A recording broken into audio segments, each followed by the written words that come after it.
Wilson here. In this episode, we're talking to Chuck Pfeil. Chuck's a man of many interests. He's a mushroom hunter, he's a fly fisher, used to be an auditor, but underneath it all, Chuck is just a very deep dude. We're going to talk to him about what started him down the path of examining what he does and why he does it. We'll talk to him about masculinity, about middle management, and how he got so amazingly good at telling the difference between what he can change and should worry about and what he can't change and should not worry about. I hope you enjoy it. Chuck's a very thoughtful man. If you like this sort of stuff, please go to my website, adamehwilson.com. Or you can go to my YouTube channel and like and subscribe. Same name. Most importantly, if you love the show, please tell people about it. Thanks, and away we go.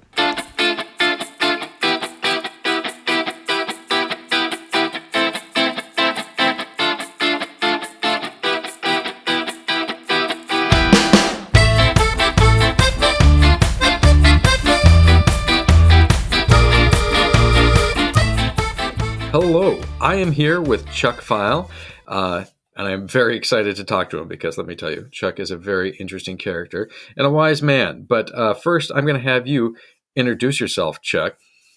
Why don't you start with, this is what I always ask people, where are you from originally?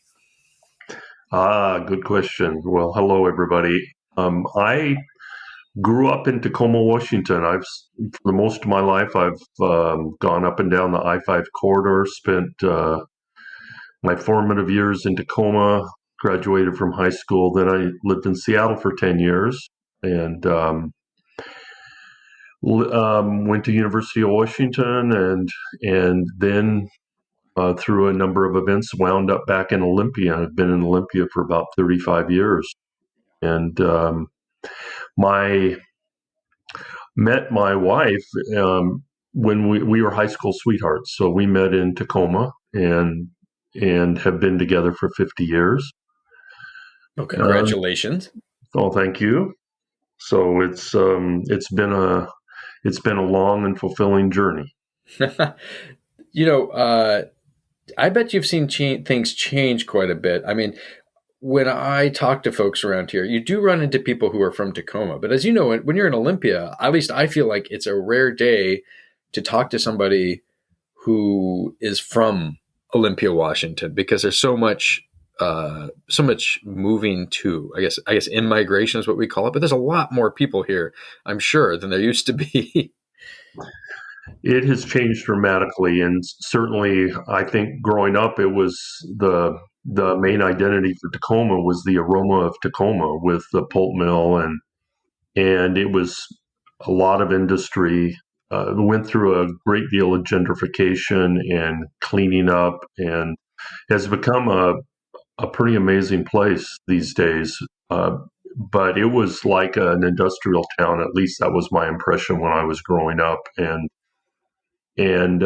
we had many days where the aroma from the pulp mill, even though we were quite a few miles south of downtown, would be overwhelming. And then the jets from what was McChord Air Force Base, now it's Joint Base Lewis McChord, would just go over our house all day long. They let you knew you were there. Well, I am a Northwester, not from this side, from the east side. But yeah, in like eastern Washington, North Idaho, there's a mill in every town. And I remember we used to say when we were kids that it was the smell of money, because that's what like the dads would say, right? Yeah. It meant somebody was doing a job if you could smell those pulp mills. Yeah. What about, okay, so speaking of which, you are like the ultimate Cascadian, Chuck, in that you have several hobbies, one of which is mushroom. What do you do? Mushroom forage? Do you mushroom hunt? I'm not sure, but it's foraging. It's forays. We call it mushroom hunting, and that I get a lot of laughs from friends going, "Well, are you going to go out and slay the mighty mushrooms? You better watch out for them." And yes, it's the scavenger hunt, Easter egg hunt. Being out and exploring all wrapped up into one, I find it to be a delightful experience. How did you get into that? Well, I had been interested for a long time, but I had a lot of fear around picking poisonous mushrooms, and Yes. had a friend really cross paths with some friends who live up near the Olympics about 30 years ago, and they introduced me to the incredible world of mushrooms, of fungi, and I have been for probably the last 20 years have been increasing my knowledge and experience. And it's, I love being in the woods. It's just an incredible place for me. It fills my heart, and yet really don't want to get into hunting. Okay. And going out and hiking is great, but it just blew my mind, the fact that you could step off the trail and just start walking up through the woods. You set your compass and you get lost. You don't pay attention to where you are or where you're going. You just have a compass setting so you know you can get back. And just open your eyes, Huh. really connect with Mother Nature, and just start looking around. And they introduced me to that, not only looking for morels up in the Cascades, but in the Olympics. And I would say as a result, spend a lot of time up in the Olympics and the foothills of the Olympics, just enjoying the forest and the quiet, and picking some pretty incredible mushrooms. Well, okay, so we could spend hours, I'm sure, talking about mushrooms because it is it it's a fascinating subject because I think it is intimidating to folks. I mean, you can just like go out there, and I think anybody who hikes, especially in Western Washington where it's pretty moist, I think you find mushrooms here and there, but none of us, meaning like 99% of the people, uh, know what they're looking at. And it seems to me, Chuck, right off the bat, that for every delicious little edible mushroom, there is one that looks just like it and will kill you. There are a number of pretenders you want to stay away from. I certainly agree with that. Most mushrooms, a number of mushrooms are edible. Many of them will give you a good case of the stomach flu, and then there Okay. are a few that are deadly. And it's really important to be wise. There's a great saying that there are old mushroom hunters and bold mushroom hunters, but there are very few old, bold mushroom hunters. And, and that is, it's important to be careful when you're identifying. There are some types that are very easy to identify, and then there's others where you need to use a lot of identification skills if you really want to eat them. Right. Yeah. And that's where, it takes, I'm sure, years of experience and not just reading books, but being out there with others who know what they're doing. Right. I mean, this is kind of an ancient art, if you will. Absolutely. I can't say enough about being out with somebody who can really show you what's happening. Trying to identify it through an app or through a book, it'll get you part way there, but it's not going to substitute for that real time experience. Well, look, this is great because a great topic because I think your approach to mushroom hunting is part of what I respect and admire about you, Chuck, is that it's about being present and observing and kind of understanding what you're looking at.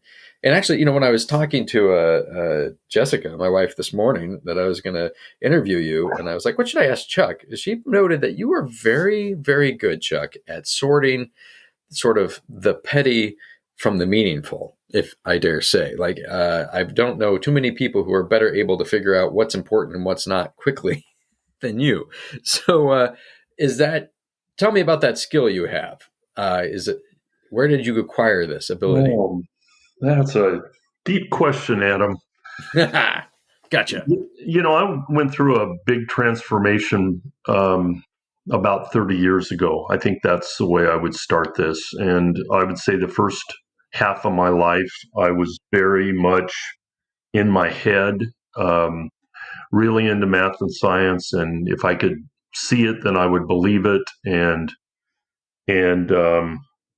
did a lot of time, had a lot of torture just future tripping, wondering what's around the corner, what's going to happen in the future, and Oh, and yeah. I really I went through a transformation. I don't want to get too far down this rabbit hole, but my belief is, the world um, has, we develop a set of practices and rituals and tools, and there, in ancient times, and even in a lot of other areas, I would say outside of the industrial world, they use a lot of rituals and initiation rites to allow people to make that passage from seeing not only the physical world, but experiencing and connecting with that's beyond the physical. And you can call it metaphysical, you can call it beyond the physical, you can call it spiritual and ethereal. Um, and I, our family had an experience that was really, I think, opened us up to a lot of things, and it was a traumatic experience. Oftentimes, people can use um, various other tools in terms of rituals, initiations, um, counseling, various groups to really open their mind and see beyond. And oftentimes in our lives, it happens because of some trauma or some event that's a big event in our life that can Yeah, be it kind good of or can be bad. shakes you out of the everyday, right? Like, Shakes you out of the everyday, and that that certainly occurred with me, occurred with us, and where I was really shaken out of this just focus on the physical world into more of a world of doing self exploration and looking into how I felt, actually for the first time embracing my feelings and my heart, and what sort of exists beyond what I can see. And so fortunately I had some great mentors. I had a wonderful man that we started a men's group, just the two of us, and we were doing open eye meditation and drumming and sharing what's happening in our present lives and our present moment. And I really then began to pull back and say, I want to live in the present and not worry about the future, not regret the past or stress about something that happened in the past, but live in the present, because that's where I can create things and that's where I can use my creative force. And so I really began to embrace that and take on a lot of different things, doing participating in study groups and then leading study groups for a number of years, and um, leading a number of men's groups.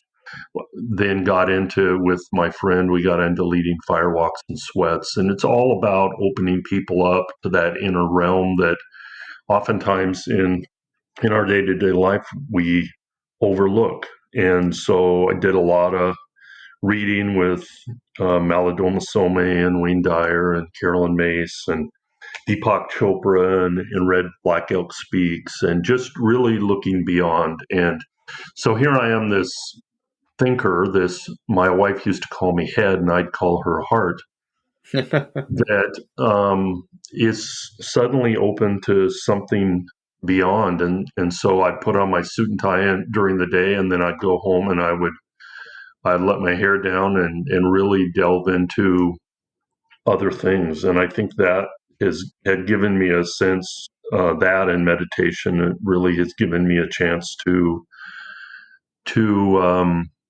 deepen myself and to show up differently. And for a long time, I had one persona at work and another one in my personal life, and then it just began to meld, where I just got to the point where I said, you know, I want to integrate this and really show up, the same way everywhere, and That's how I treat interesting. people and how I observe things, and that's sort of that was sort of the transition, and as a result, of the men's work that I did, I developed a personal mission, and it just some things, some tools, some things that really could help me, not only at work but in my personal life, to remain present and remain grounded. Wow. Well, thanks for sharing. That is fascinating to me on a lot of levels, but why men's work? That's fascinating to me because I do think that there's, in the greater Zeitgeist, right, the greater society, there seems to be a lot of tension around masculinity.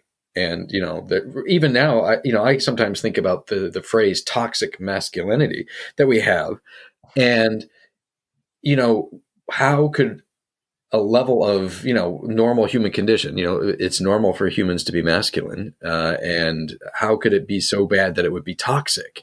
So why did you, if you're broadening your spiritual or metaphysical horizons, why start with men's work versus, I don't know, transcending the gender divide or something?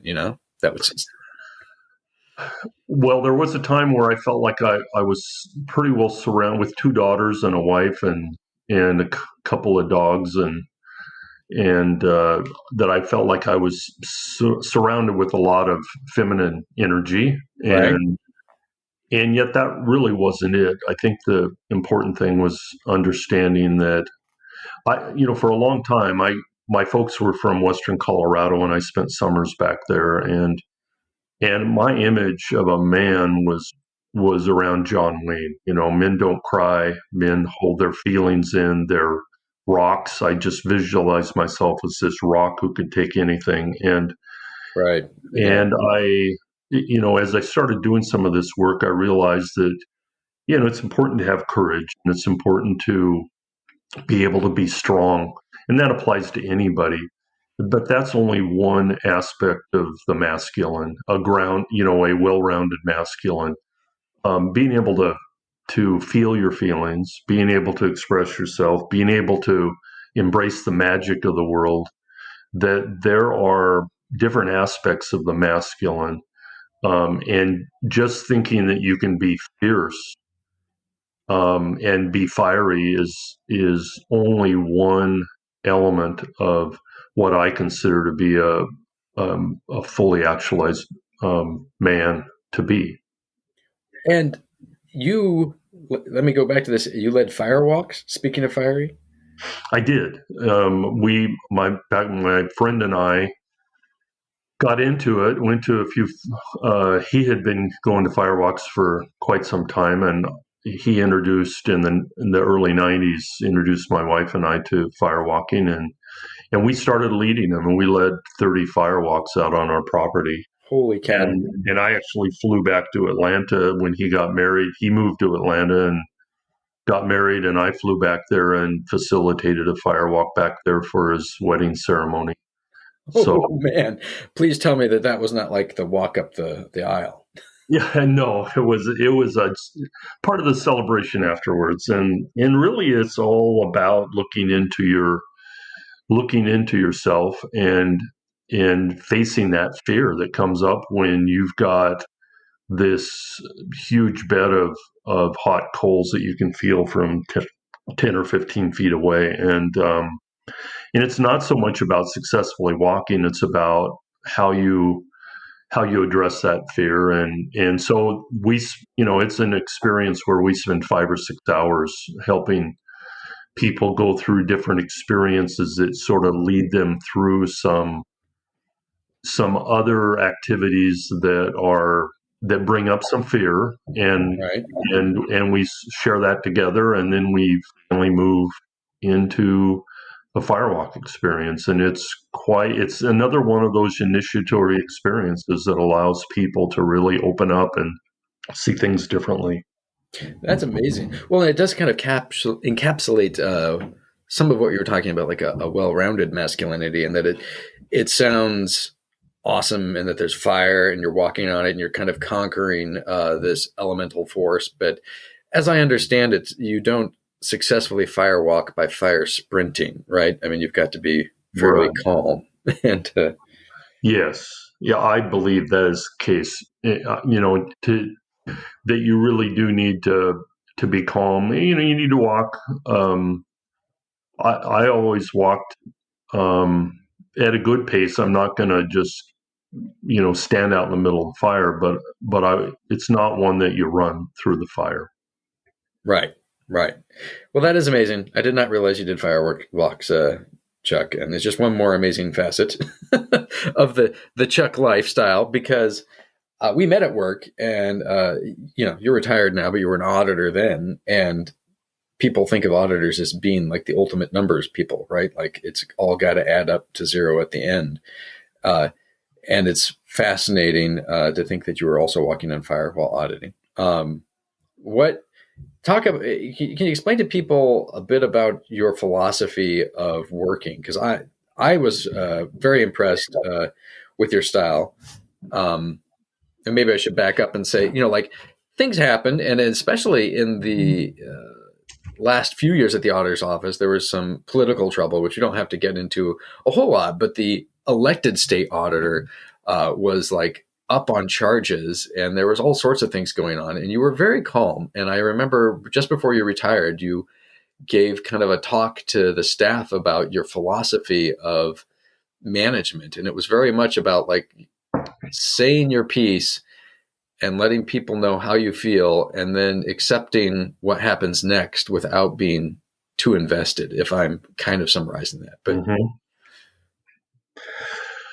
Well, yeah, there's so much that could be unpacked around that. I think, initially what I would say is that the vast majority of people, when they come to work, they want to do a good job. And, there are a few that are trying to cut corners, or they're really don't have good intentions, but most people want to do a good job.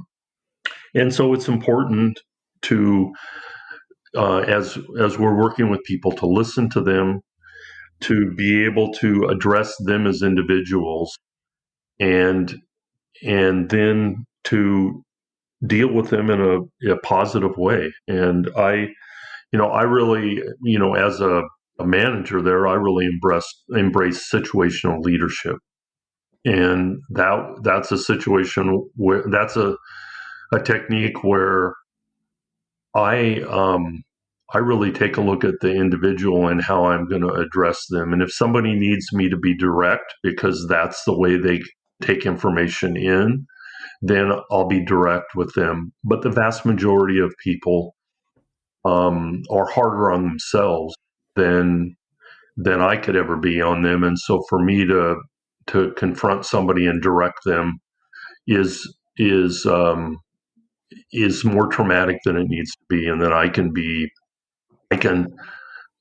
guide them, mentor them, provide suggestion, and most importantly is that if there's a situation they can learn from, I want to take a look at it from the future and say, let's talk about how we can do this differently next time, rather than dissecting something that they did wrong.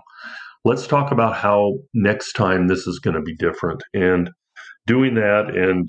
And I really believe in every possible situation being kind is important. The other thing that I always felt was important is that I wanted to set folks up that I was working with for success and for recognition. I didn't need the recognition because I was going to get the recognition based on what they did, and us as a group would achieve so much more than what I could achieve individually. And so if I can have people I'm working with in positions where they can get they can be a part of the process, they can get exposure, they can get recognition, and then I can stand in, and if there's any heat to be taken, I can shoulder that. That's part of my job, is to be the person that in essence protects them from things, rather than allowing things to roll downhill and blame them. That was the approach I took, and certainly with the one state auditor, I spent a great deal of time. I wanted the staff to think that everything was going pretty darn well when there were many days when I'd come home at lunch and my wife would ask me whether or not I still had a job because a few Man, people I yeah. worked with didn't, and I was confronting things at the headquarters that I really felt was going to lead to me being the next one out the door, and so doing meditation and doing other practices helped me a great deal through that. But I felt it was important to give my staff everything they needed to be successful, and then try and shield them from the rest of the crowd. Well, talk a little bit about like the difference between like the individual and the group there, because I really like what you're saying about like trying to help people succeed. But there's kind of like everybody has a different experience, right? Some people can be really happy where they are at work and other people aren't. And like in your example, like you can be showing up and dealing with someone above you in this sort of, workplaces are kind of these artificial hierarchy. So here's somebody above you that's really concerning or you disagree with, but the people below you don't need to know, or even if they did know, it wouldn't really affect them. Like I guess there's like these different levels of experience. So how do you navigate that between like, okay, this is important to me or this is important to the group? How do I know the difference? Um, I felt it was important over time to be as open with the staff as I could be about where we were heading as an organization and how we were doing, where our budget was, what I felt was around the corner as far as the organization. But a lot of the things that I would be stressed about as a director, I didn't need to share that with the staff, and that was one of the things I mentored managers and supervisors on. Is if you have a colleague, another manager, supervisor, or come to me if you want to talk through something that you're frustrated about or you're upset about related to the organization, come to me and talk about it. But the staff don't need to take that on. You're not using the staff as a sounding board to your frustrations at whatever level you are in an organization. We all have things that can be frustrating. Well, we don't share that down, and so that was one of my important things. Is I wanted to create an environment, a fertile environment for staff to be creative.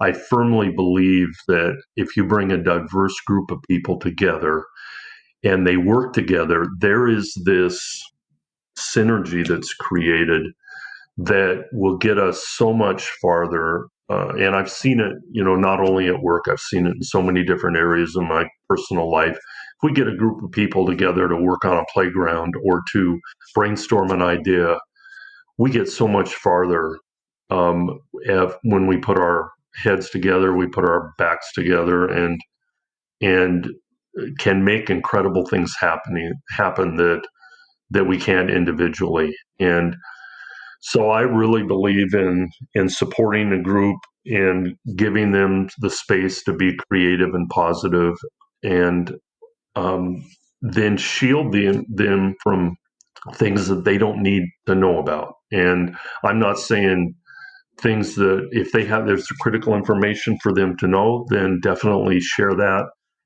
But I need to separate that from things that I'm upset that a coworker got fired, upset that there may be things happening in the next couple of weeks that I'd be really upset about, that I'm battling at the front office. That's mine to deal with, and I can find other avenues to process that. I don't need to process that with the staff. Right, right. Like, how do you deal with that? Wait, let me back up. How much of that occurs in private life, Chuck? Do you think? Like you were talking about trying to be the same person at work as you are every place else, and to your mind, how different are those sorts of things you've been talking about? The need to like deal with what's yours on your own, or at least recognize what's yours versus what's everybody's. Does that apply to private life? Absolutely. Yeah, it does. And that's where I think having practice, having some tools in your toolbox or having some practices are so critical. One thing that has been critical for me, particularly during my working life, is having um, close friends or a men's group where I don't have to get into the details. I'm not going to share the details of what's happening at work, but I can share my feelings about it and say, you know what, it's really stressful right now. I'm not sure that I can stay where at. I'm really angry about this situation. I'm really scared about this situation. I can share those things and and process that and provide get the support. Just knowing that somebody's listening. I think the thing with like a men's group is we don't give advice. This is really allowing somebody to take this rock or this lump that's in their chest or in their stomach and just be able to put it into words and get it out of their mouth to say, this is how I'm feeling and this is my intention and how I intend to move forward. And you just have people that are witnessing that. And what they're reflecting is, I really support you. I know you're a strong person. I know you're resourceful, and I really support you in being who you are and moving through this, not in giving advice on any given situation. And so for me, that was really important. Practices like meditation and affirmations were extremely important. And then something that got me through many years of frustration was a serenity prayer. Grant me the serenity to accept the things I cannot change, the power to change the things I can, and the wisdom to know the difference.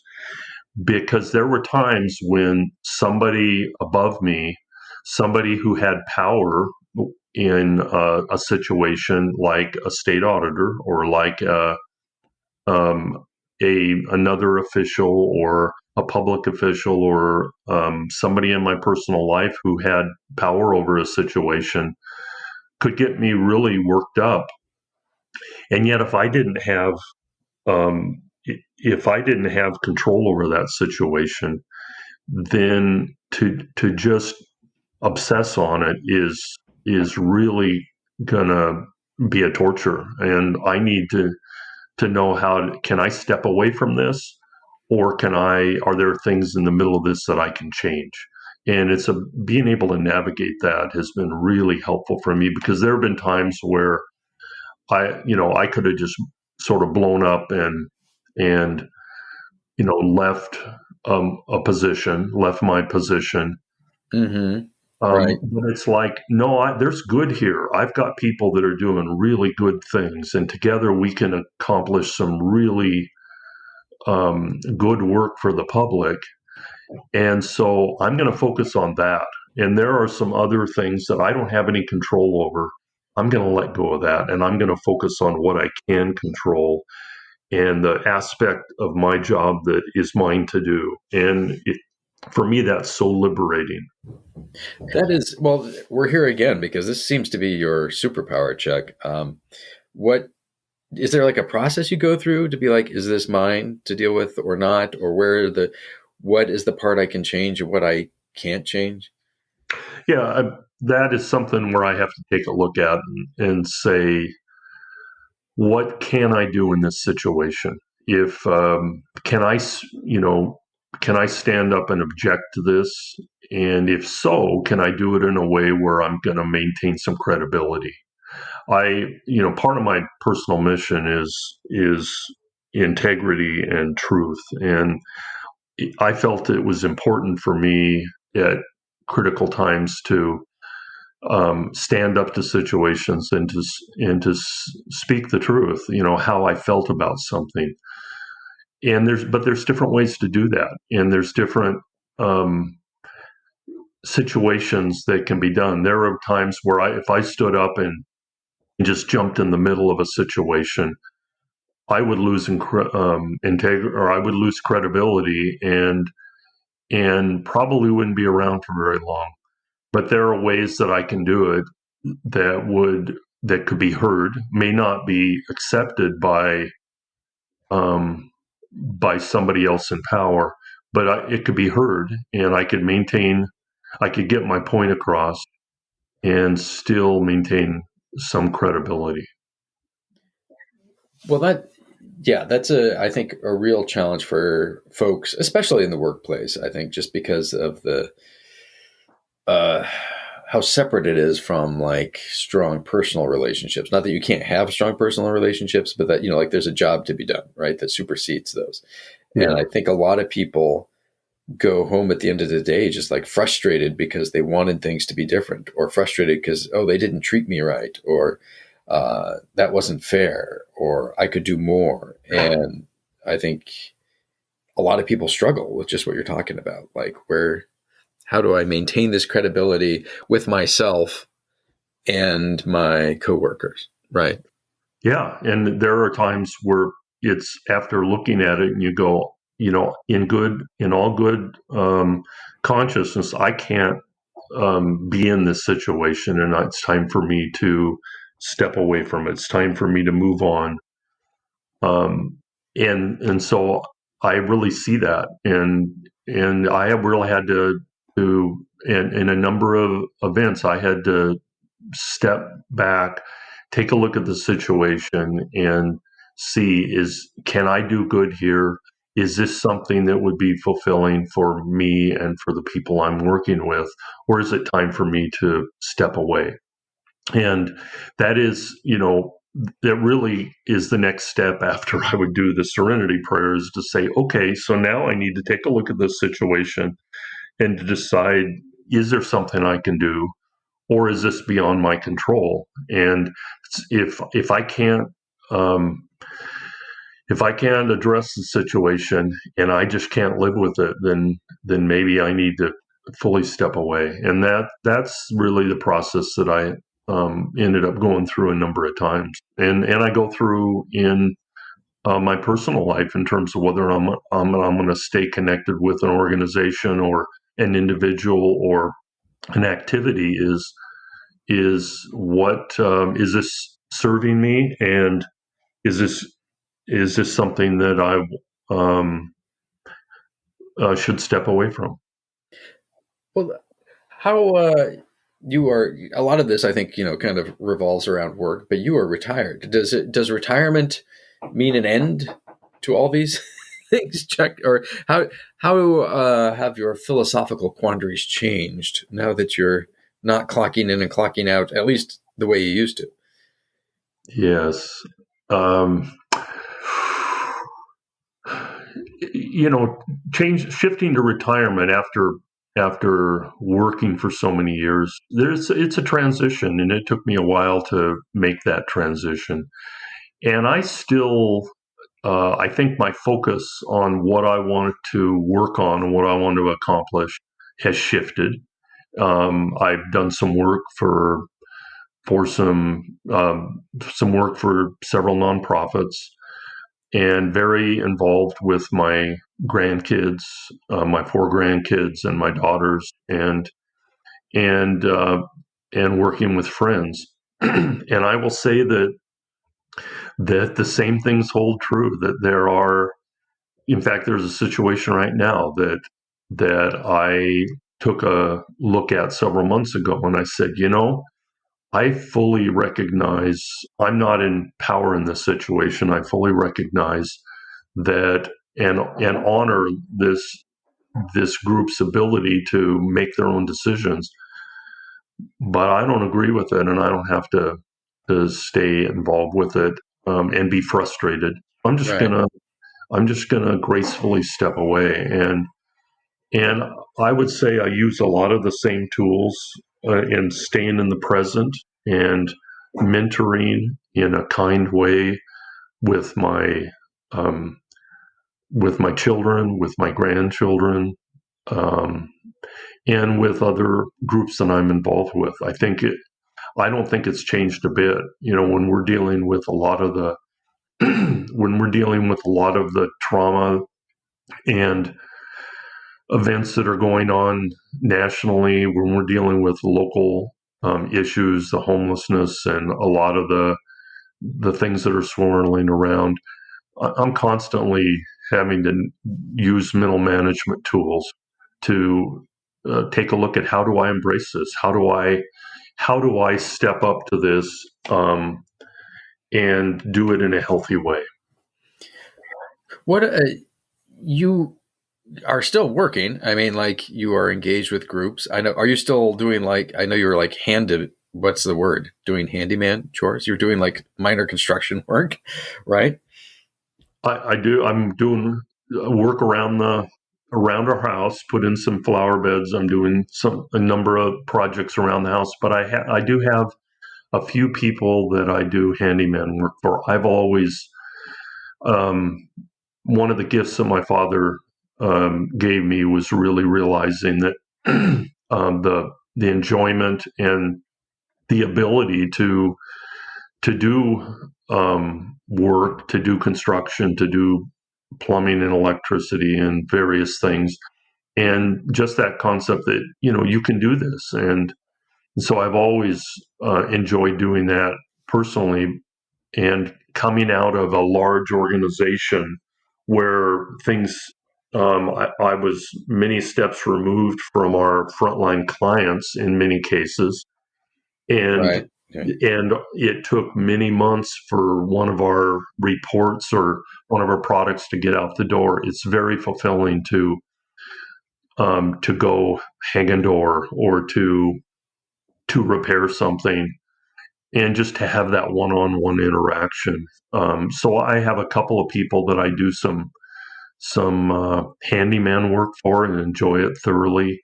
I don't need to do it, but it's something. I mean, I still get up at 6 or 6:30 in the morning. It's just something that I do. I'm a morning person, and so it gives me something that I can do for a couple of hours and then enjoy the rest of my day. I don't do it every day. I do it a few days a week. I've also been doing a little bit of bookkeeping, but I'm stepping away from that. It's something that no longer serves me, and so those are things that I've enjoyed doing and working through. But I also enjoy getting out on the water and getting in the woods Right. and having experience with my grandkids, and have I find that to be really fulfilling. Well, it's pretty remarkable the breadth of your activities, but they all seem to have kind of a common thread here. Perhaps you have achieved that unity of person here, right? Well, you have a perspective that I appreciate. I'd love to have that all the time, self awareness all the time. But I do feel like I'm more true to myself now than I've ever been. And I live more in accordance with my personal mission and values than I ever have. So I think that comes with age and maybe perspective on life, that I'm able to really become, not be as fragmented, I guess, in how I show up. Is there I don't want to put a name on your philosophy or your faith, but I mean, do you follow a particular tradition or a teacher? I mean, or is it something that's unique to sort of your own construction, your own formula? Um, I would say that a lot of Boy, that's a good question, Adam. I think when I was becoming grounded in looking at things differently, was really involved in what is referred to as metaphysics or new thought. And a lot of the authors that I mentioned before, Wayne Dyer, Carolyn Myss, or Deepak Chopra, are really grounded in that Right. philosophy, Hmm. which is more that, there is a higher power, and you can call it spirit, or you can call it Mother Earth, or you can, you know it is there is a higher consciousness or power or presence, and no one for sure can say what that is.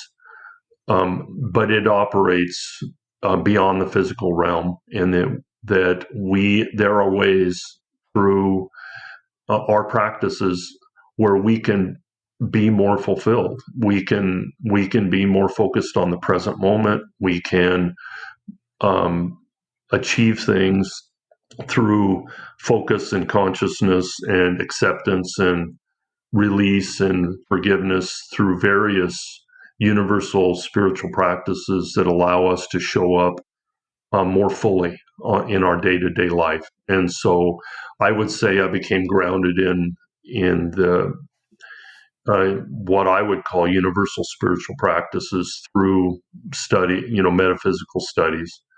And a lot of those same practices you'll find in any religion in the world. But I don't practice a religion or a faith at this time. I have certainly a number of spiritual practices that I follow that keep me grounded and help me in how I show up and interact with people. Well, it's pretty fascinating and inspirational to see you go through things. I mean, I think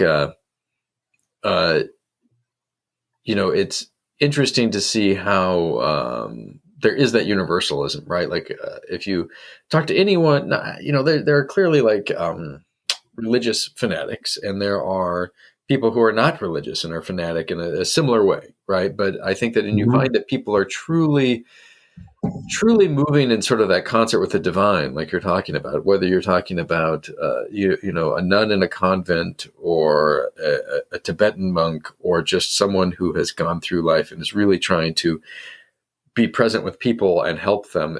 I feel like there's like a similar ethos and vibe, if you will, that you get from folks who have really put all their work in there. I don't know if it has a name, but it's very detectable, at least to me. Well, as part of my the work I was doing, not only with men's groups, but in this new, metaphysical studies, is to really going, what should I be doing? Should I move to Detroit and work in the inner city, working with disadvantaged youth? Should I be up on some mountaintop someplace meditating? What should I be doing? And after several years of really exploring that, it just became obvious to me that what I need to do is to use the tools that are available to me to be the best person I can be. And whether or not that is, I'm sweeping floors in a school, or whether or not I'm a state auditor and I'm showing up and auditing other governments, or whether I'm a bus driver, it doesn't matter what I am. If I can show up grounded and compassionate and engaged and present, and be fully in that space, that's my practice. And so I stopped looking for where I should be going, and really looked within in terms of how can I be the best person that I can be, regardless of what I'm doing. It's how I'm doing. It's how I'm showing up.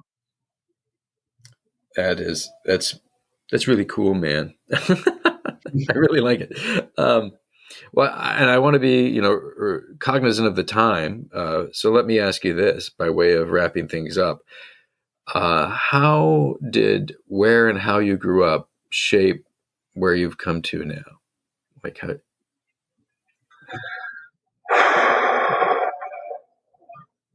I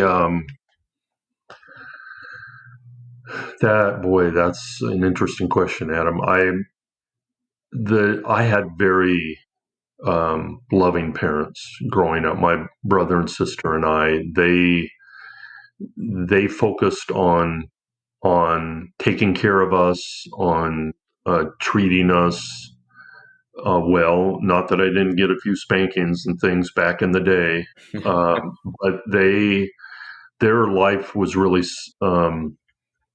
they were very engaged with us, and I felt very positively supported by my parents, and I'm sure that grounded me a lot in how I felt about myself and in moving forward, feeling like I could move forward in a positive way. So I think that had a lot to do with it. I did pick up a lot of things initially that I would say were negative teachers in terms of some interactions with people where I go, well, I don't want to be like that, or I don't want to, I don't want to show up that way. And I had some of those, and I had to overcome some things.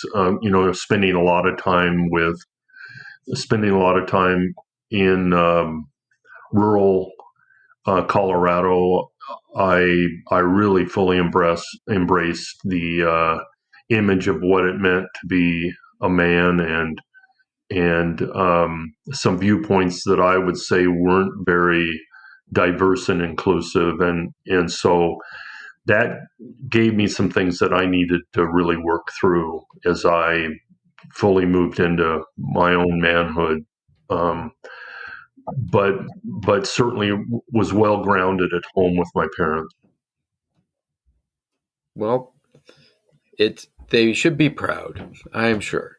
Thank you so much for joining me, Chuck, and I wish you the very best. Hope we talk again soon. Yeah, thank you, Adam. It's been a pleasure to talk this morning.